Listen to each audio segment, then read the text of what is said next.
Oi, pessoal, boa tarde, tudo bem? Sou Poliana, eu vou fazer a mediação aqui do nosso painel sobre reputação. Tem um ativo, né, que ele não está no balanço, mas que ele faz com que a gente construa negócios, né? E a reputação é isso, né? É moeda hoje, é o que faz com que a gente tenha contratos, com que a gente construa negócios de forma sustentável. E eu tô aqui hoje com essas três pessoas que têm ângulos diferentes, essas três profissionais.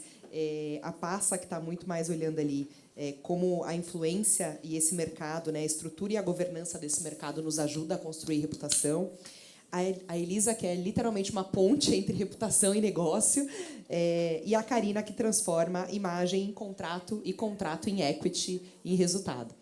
E o que a gente vai falar aqui hoje é, em geral, se a sua reputação está ajudando ou está destruindo o seu negócio. Acho que esse é um pouco do bate-papo que a gente vai ter aqui. E eu vou começar com uma primeira pergunta. A gente vai fazer um bate-bola aqui, né? Mas uma primeira pergunta direcionada para uma de vocês, mas a gente pode... uma pode complementar a outra, vocês fiquem super à vontade. Passa, você construiu a Brunch em torno da mensagem ali ser muito mais voltada para a comunidade, né? Não só para alcances numéricos, estratosféricos.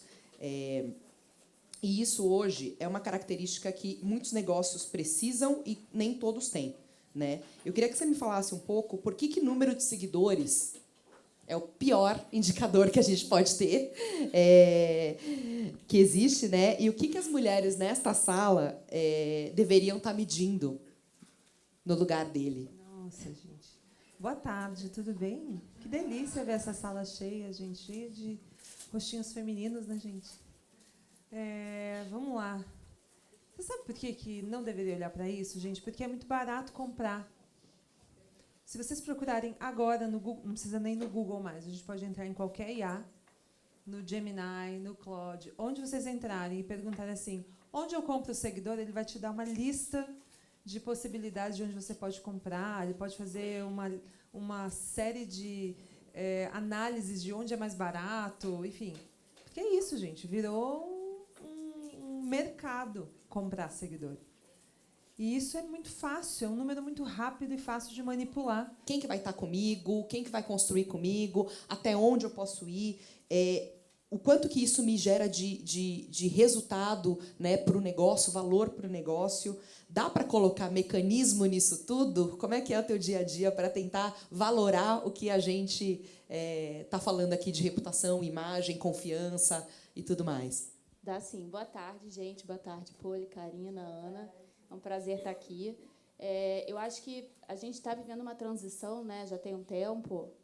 Acho que algumas empresas, até empreendedoras, ainda veem comunicação como um custo, né?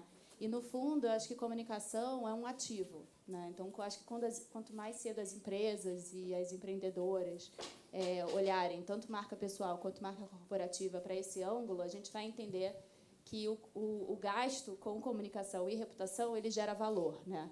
E isso dá para quantificar. Eu peguei aqui alguns dados para a gente começar a botar um pouco de valor nas coisas, até porque comunicação é bastante intangível, né? Então, quando você vai para o universo do mercado financeiro da XP, você não vai discutir com o board, com o CEO. Eu acho nada, né? Me mostra os números.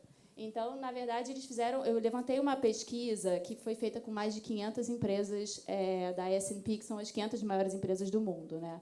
E aí eles conseguiram identificar que 28%, ou seja, quase um terço do valor de mercado dessas empresas, não era associado a questões de balanço ou de desempenho ou operacional. Então, eles atribuíram que 28% do valor das 500 maiores empresas do mundo era reputacional, né? Então, se você pensa nisso, isso dá um total de 12 trilhões de dólares, né? Então, esse é o peso. Então, se você acorda de um dia para o outro e as 500 maiores empresas do mundo perdem a reputação, o mercado cai um terço, né? Tem uma outra pesquisa, que é um pouco mais recente, da Burson, que foi com 66 empresas americanas, né? E aí eles tentaram entender qual era o ganho intangível reputacional.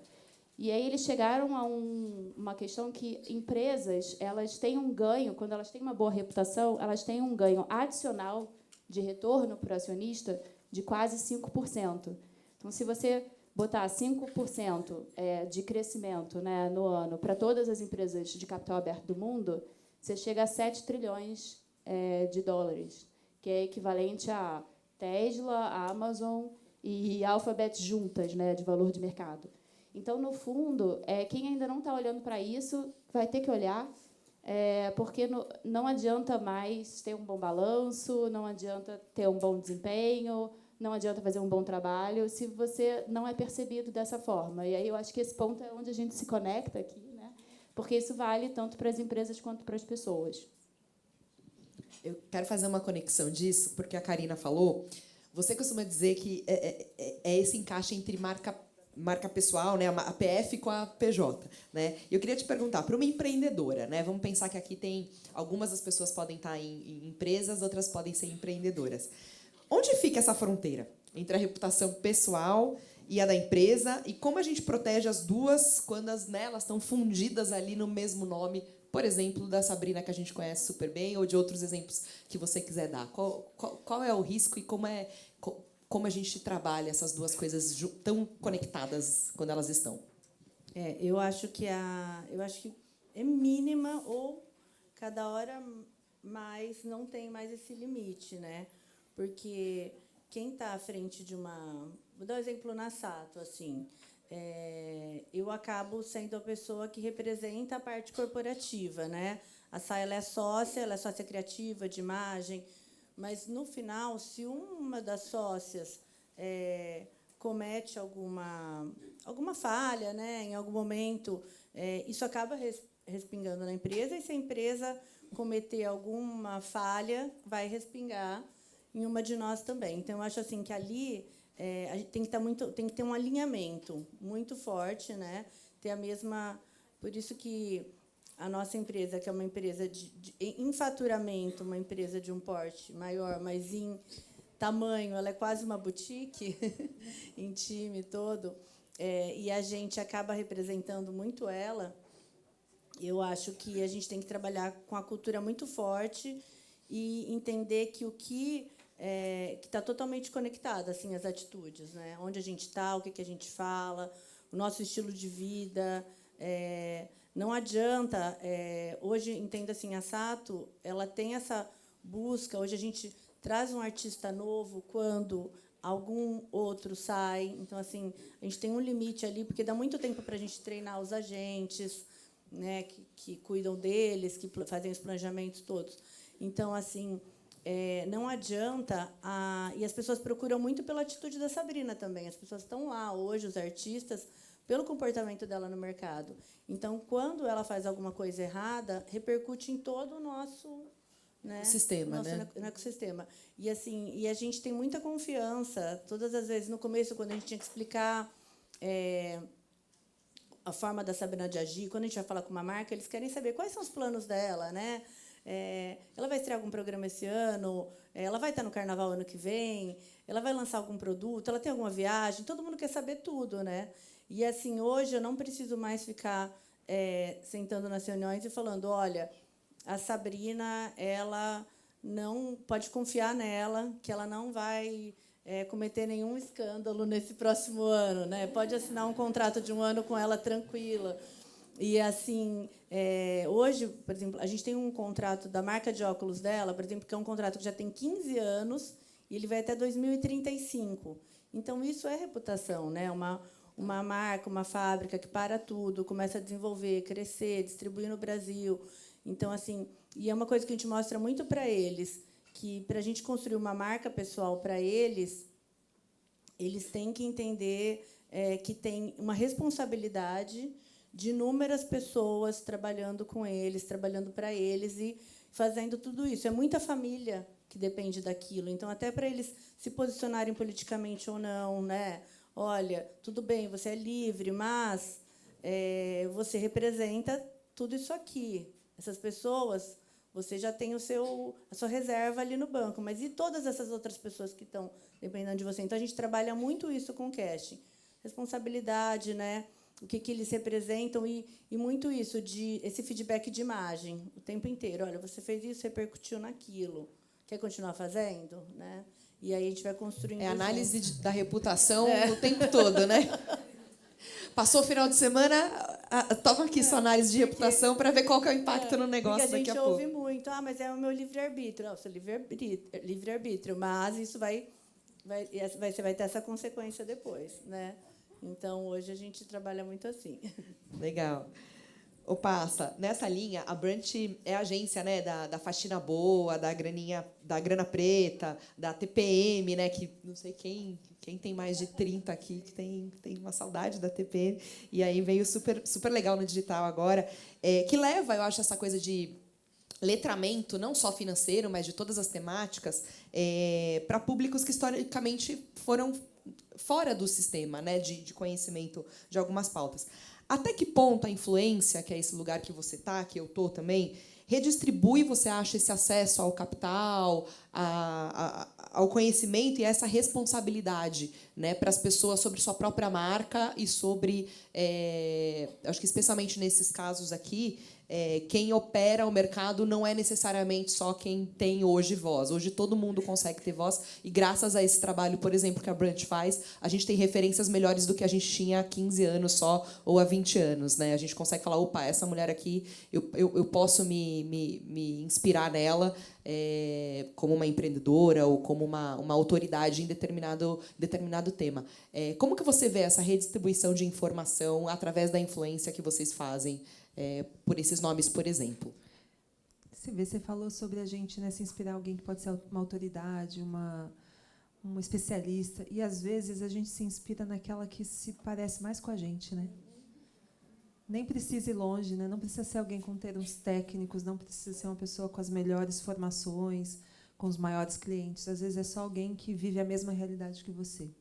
E eu acho que essa é a beleza que a gente vive nesses últimos 20 anos, que foi o quanto hoje a gente não precisa mais que alguém totalmente letrado num tema desça, né, do seu Olimpo e venha dizer para a gente como a gente deve cuidar do nosso dinheiro. Não, é gente que falha tanto quanto a gente, que não consegue fazer reserva de emergência, que estoura o cartão de crédito, que passa tudo assim. Sabe quando a gente viaja? Eu amo aquele meme que fala assim, eu estou vivendo como se eu não tivesse que voltar e descongelar frango quando eu chegar em casa. Né? Então, assim, é isso. A gente encontrar alguém que também descongela frango, gente, parece que você encontra uma alma gêmea do dinheiro. Então, assim, olha, ela também descongela frango quando chega em casa. Então, assim, essa, para mim, Poli, é a maior das belezas que o mercado ganhou com essa democratização que o ambiente digital deu. Ao mesmo tempo, a gente está falando de dinheiro. E dinheiro é uma coisa que precisa de segurança jurídica e segurança reputacional. Em 2022 foi quando a Ambima lançou o guia, né, dos influenciadores digitais. A gente participou do debate sobre aquele guia, exatamente porque, naquela época, ali, bem, né, pandemia, vocês lembram disso, tinha um debate muito grande sobre o quanto influenciadores estavam manipulando o preço de ações na Bolsa de Valores.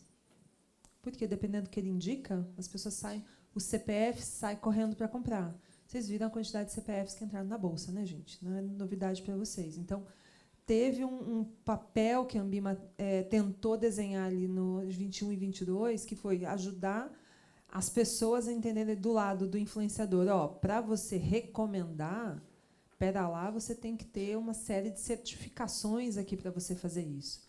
E, do outro lado, também, obviamente, o CONAR, e vem todas as outras instituições que vêm ajudar nas autorregulações.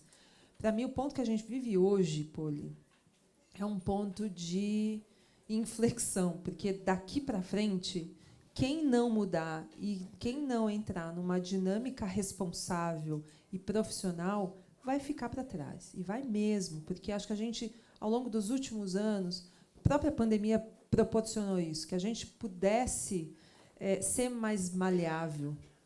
Eu acho que agora não está mais. Só para vocês terem uma noção, a estimativa é que o Brasil tenha mais de 40 milhões de influenciadores. É 1/6 da população. E é o segundo mercado no mundo, né? É o segundo mercado no mundo. E quando eu falo 1/6 da população, a gente também está falando da dentista que é influenciadora, da pessoa que faz sobrancelha que é influenciadora, né? Tem todas pessoas que podem fazer conteúdo e que também têm uma prestação de serviço.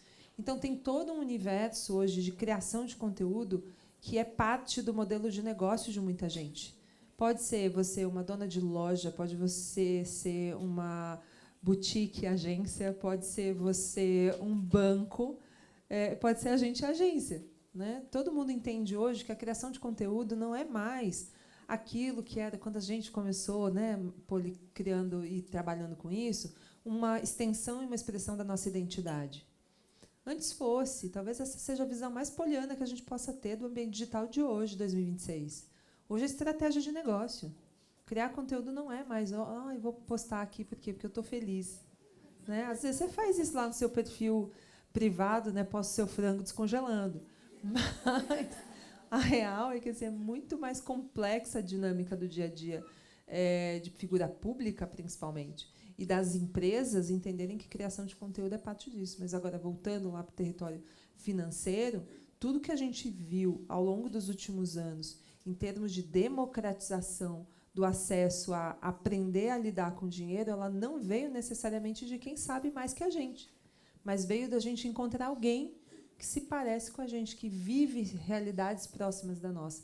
E isso, quando você estica a pirâmide social, é entender que em todas as classes sociais tem gente influenciando, desde quem está lá em cima até quem está lá embaixo. Muito legal esse seu ponto de posicionar, né? Eu estava numa conversa que o Fórum Econômico Mundial colocou a habilidade ali de se comunicar e de se posicionar, agora no começo do ano, como uma das altas habilidades para as pessoas que vão se desenvolver daqui até 2030, 2040. E eu estava numa conversa onde a gente chegou à conclusão de que, como era o inglês para a gente há 20 anos, né, que era uma coisa assim, precisa estudar, vamos botar, né, quando você começa a sua carreira, vai atrás disso, se posicionar, né, saber se comunicar vai ser um pouco o nosso novo inglês, assim, a gente saber colocar essa nossa habilidade para negócio, para o jogo, né, para a gente ter a nossa posição ali enquadrada da melhor forma reputacional, vai ser uma das habilidades ali que vão ser muito cobradas, né, dos profissionais. Elisa, para as executivas aqui da plateia, num setor, e aí a gente vai falar um pouco, que eu acho que muita gente também se interessa aqui, num setor ainda majoritariamente masculino, que é o nosso, o seu mais do que o meu até, né, de comunicação e reputação, mas de mercado financeiro totalmente. A reputação ela é construída e precificada diferente para as mulheres, né? Essa é uma realidade. Qual é a assimetria que as executivas aqui precisam conhecer no ambiente de reputação, que você pode dar exemplos para a gente, e como a gente navega nesse lugar que fatalmente é mais difícil para a gente do que para os homens? Acho que essa é uma pergunta-chave. Quem tiver a resposta, $1 milhão, tá? A gente conversa lá atrás. Mas acho que tem alguns caminhos, né? Acho que, primeiro, assim, não é esperado que a gente ocupe esses lugares, né?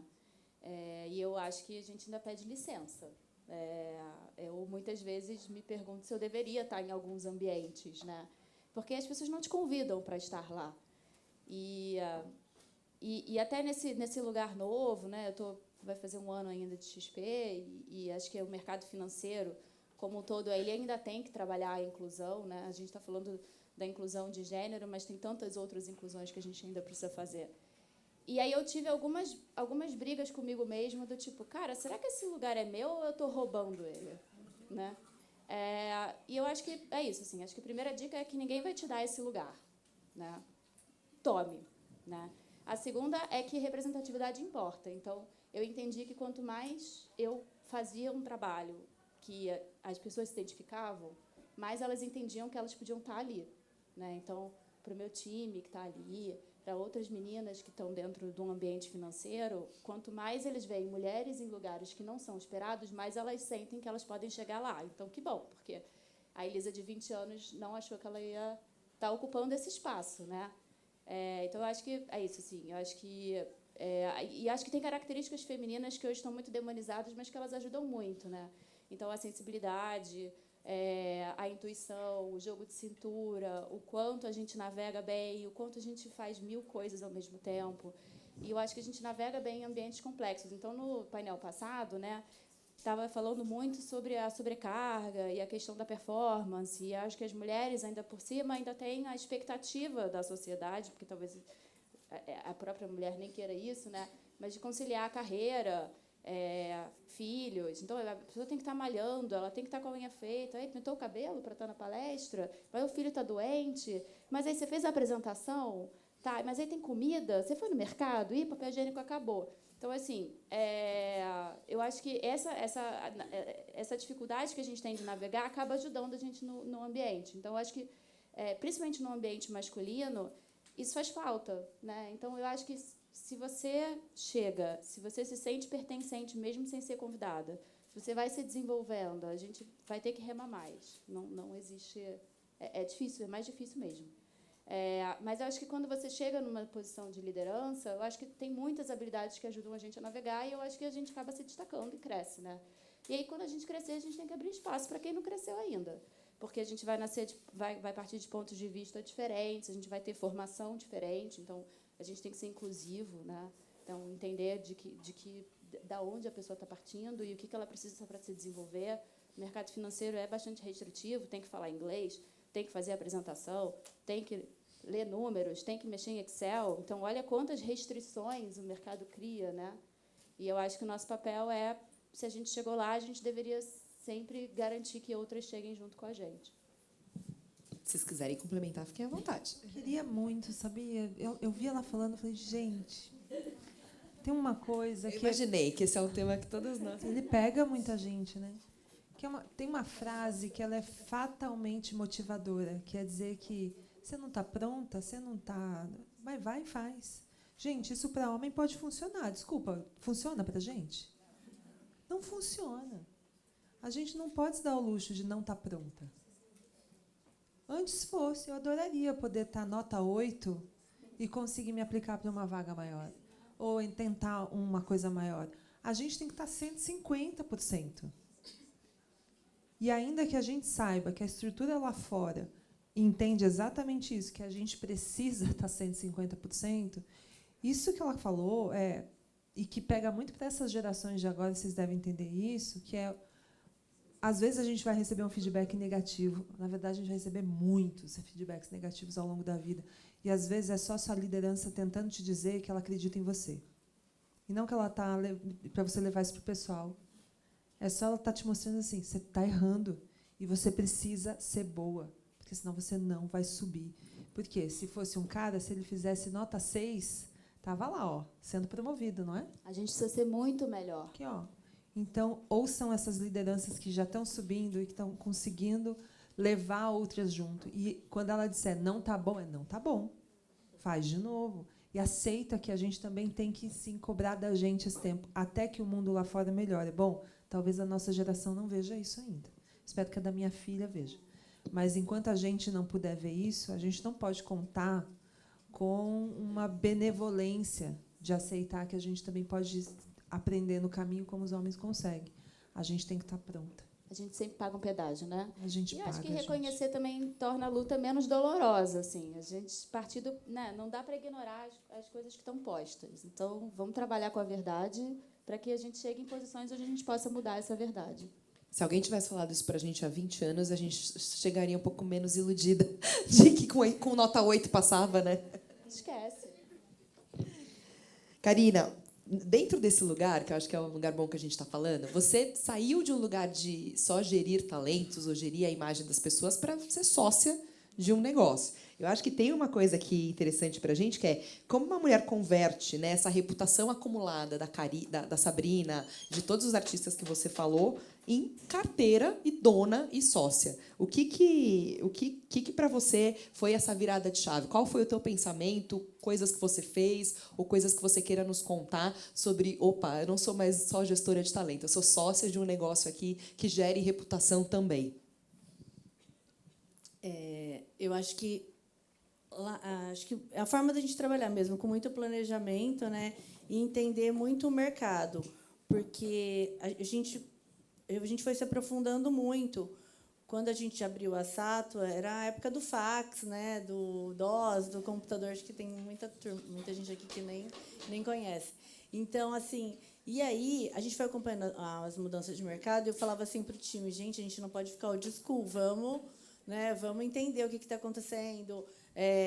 quando a gente começou a falar de blogueiras, influenciadores, aí veio o blog, aí veio aí falando de creators, e entendendo todo esse mercado e vendo também as mudanças, porque antes um talento, o foco dele era ser contratado por uma emissora de televisão. O salário dele, o ganha-pão todo, vinha dali. E as publicidades para complementar. Então, a gente tinha os talentos ali que estavam na nossa responsabilidade de gestão. E eu ficava muito preocupada e falava assim, como que eles vão fazer um planejamento financeiro para ter essas receitas e não dependerem mais ou de um post ou de um contrato na TV.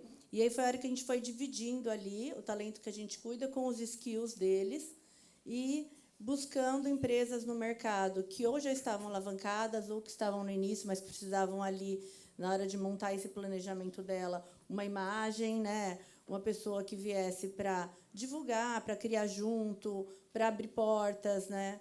Para lançar produtos e construir esses produtos do zero e utilizar, né, a reputação, a relevância toda para vender, para abrir mercados, farmácias, tudo isso. Então, a gente foi entendendo de acordo com o talento que a gente cuidava e construindo esses negócios. Então, a gente participou desde empresas do zero até negócios que já existiam e que a gente entrou com equity por imagem. Então, a grande maioria deles já tem negócios construídos ali dentro. Alguns a gente, hoje, por exemplo, tem negócios que têm 150 lojas, outros marcas que a gente construiu ali do zero, por exemplo, a gente lançou... Amanhã, por exemplo, a gente tem uma live no TikTok Shop da Tice Pinheiro com o Snoopy. Então, a gente construiu esse produto. A gente buscou a indústria, a gente buscou a licença da Peanuts, a Tice era o nosso talento, a gente construiu um contrato, entendeu como que ia fazer essa distribuição nas redes e como que a gente ia trabalhar no digital. Então, eu fiquei assim 3 meses comprando no TikTok sem parar para aprender a vender. Para né? poder saber como funciona o mecanismo. Eu chegava para trabalhar, minha mesa era coberta de produtos. Mas eu falei, eu fui porque assim tem coisas que a gente que tem um time, por exemplo, nosso time está ali desde que a Sato abriu, foram entrando, por exemplo, Vina New Generation, que eu falo, né? Mas assim tem a turma e assim ele não adianta, o que é novo para mim também é novo para eles. Então a gente precisa estudar e vai entrando, entendendo, frequentando lugares novos. Eu estimulo todo o time a fazer tudo que eu faço. Vamos nos lugares, vamos entendendo. A gente tem que estudar tudo. O mercado muda o tempo inteiro. E aí, para poder construir produtos novos, senão a gente vai ficar copiando o que o outro faz, né? Vou ter que esperar alguém fazer, dar certo para eu estudar aquilo e às vezes eu vou montar tarde para eles. Então, a gente foi montando negócios. A Tice Pinheiro, por exemplo, ela queria ser empresária, né? E ela sempre falava, eu quero ter um negócio, eu quero ter um negócio. E aí ela já tinha programa na Record há 20 anos, fazia muita publi, a gente sempre contou a história dela das gerações, né? Hoje a Rafa está aí também, agenciada nossa. Mas aí eu falei assim, e a gente estudando, o que dá para a Tice montar? Tem que ser divertido, tem que ser gostoso. Tem que ser a cara dela. A cara dela. Né? Aí um dia a gente falou assim, gente, a Tice é a pessoa que mais comemora aniversário, porque assim, a família dela é gigante. E tudo era assim, vou comemorar o aniversário da minha maquiadora, vou comemorar o aniversário do diretor do meu programa. E ela pedia bolo o dia inteiro. A gente falou, vamos procurar uma marca de bolo. Aí a gente achou, aí a gente pesquisando, provando, aí meu irmão um dia voltou do interior e falou, nossa, eu comi um bolo maravilhoso em Auriflama.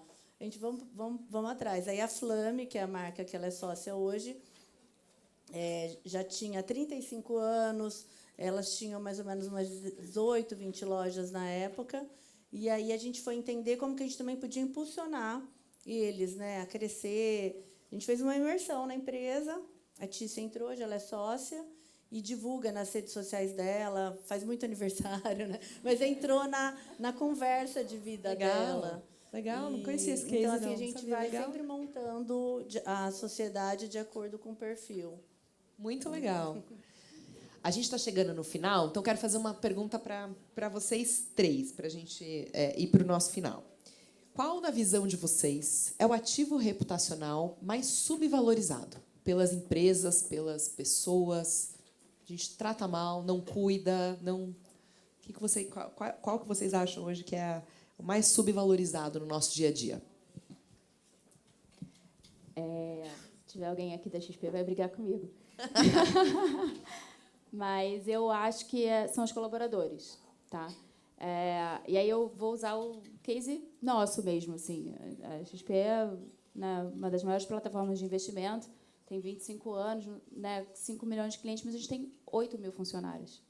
Né? Então, e aí, na verdade, como a gente está falando de reputação, né, a gente estava muito acostumado a construir reputação de cima para baixo, e, né, então, uma comunicação ainda muito quadrada. E eu acho que hoje o desafio a gente já está navegando melhor com os creators, com os influenciadores, mas eu acho que 8 mil pessoas, né? É uma força muito grande, né? Comunicam a imagina realidade. Pro bem e pro mal, né? 8 mil pessoas falando mal de você. 8 mil pessoas falando bem de você. E pensa que cultura é de cima para baixo e reputação é de dentro para fora, né? Então não adianta olhar para fora sem olhar para dentro. Então eu acho que hoje o ativo mais subvalorizado das empresas é quem está trabalhando nelas. Legal. Vou corroborar com a relatora. Foi muito. Porque eu concordo e eu acho que eu estenderia isso para stakeholders, sabe? Acho que tem um universo de promotores de marca que a gente não está olhando e, às vezes, até está olhando, mas de maneira mercadológica só, transformando isso num asset só do marketing. E a gente, quando fala de olhar para o funcionário como também um influenciador, um promotor da sua marca, isso é do ponto de vista institucional. É óbvio que você pode estender isso até uma estratégia mais mercadológica, mas acho que tem uma relação que volta, tem que dar um passo anterior de construir mesmo uma comunidade interna. São 8 mil pessoas que você pode conectar e fazer com que essas pessoas isso vire uma grande comunidade ali dentro. E eu acho que tem, mais complementando o que ela trouxe para vocês, é o que existe na fala. E há alguns anos criaram uma empresa, eu nem sei se ela existe mais, gente, mas na época eu me lembro que isso foi muito pautado por uma pesquisa que falava sobre review. Sabe quando a gente está buscando review de um produto? E a gente vai lá e eu, quando vou ver review de Google, por exemplo, eu vou aonde? 1 estrela. Eu quero ver quem está falando mal. Eu sou igualzinha. Eu não quero ver Não quero saber o bom, quero saber só o ruim para ver o que posso esperar. Porque o bom a gente já vê na publicidade, vamos combinar? Né? Vamos ver quem está vivendo isso no dia a dia. E eu acho que tem esse comentário negativo, essa pesquisa que pautou o lançamento daquela empresa na época, a tese era: o comentário negativo também ajuda a vender. Desde que bem tratado. Né? Então, quando você entra no Reclame Aqui, você vê que a empresa não responde, você fica, porra, nem responde as pessoas, né? Eu não vou entrar nessa, né? Eu não vou ficar não respondida. Então, assim, você vê lá que tem reclamação? Porra, tem. Quem não tem, né, gente?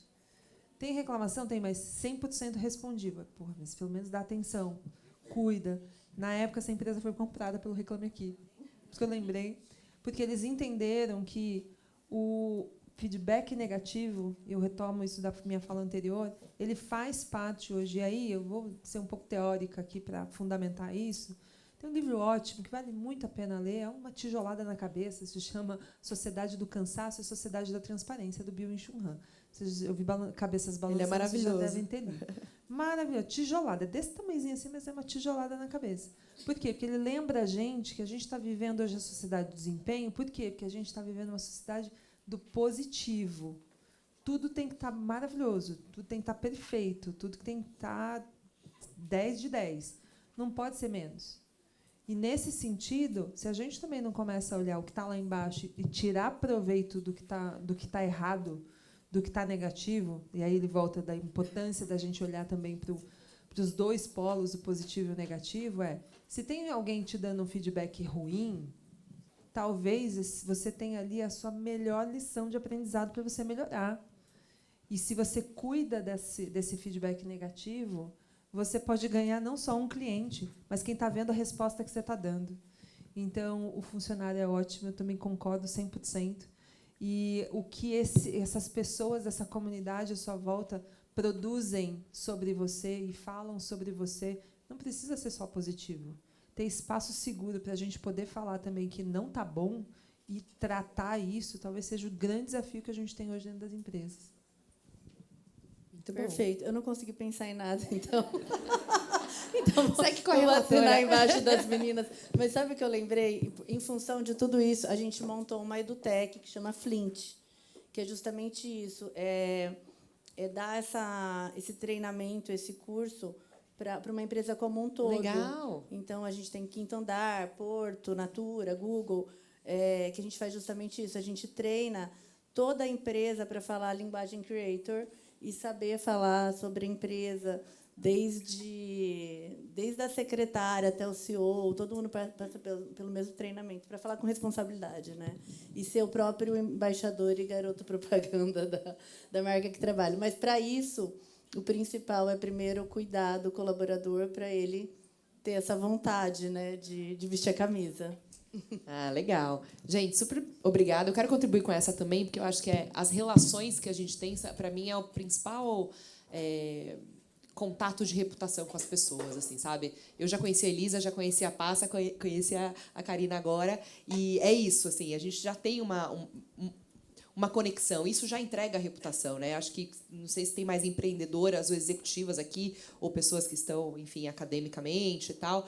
Esse, para mim, seria o mais subvalorizado. Esses primeiros contatos que a gente tem, os contatos que a gente consegue ir regando, e criando, e construindo. Aí, eu acho que esse é uma coisa um pouco subvalorizada quando a gente pensa a reputação. E aí, estou falando mais de marca pessoal, né? Obrigada, gente. Acho que foi ótimo. Obrigada. Obrigada, gente.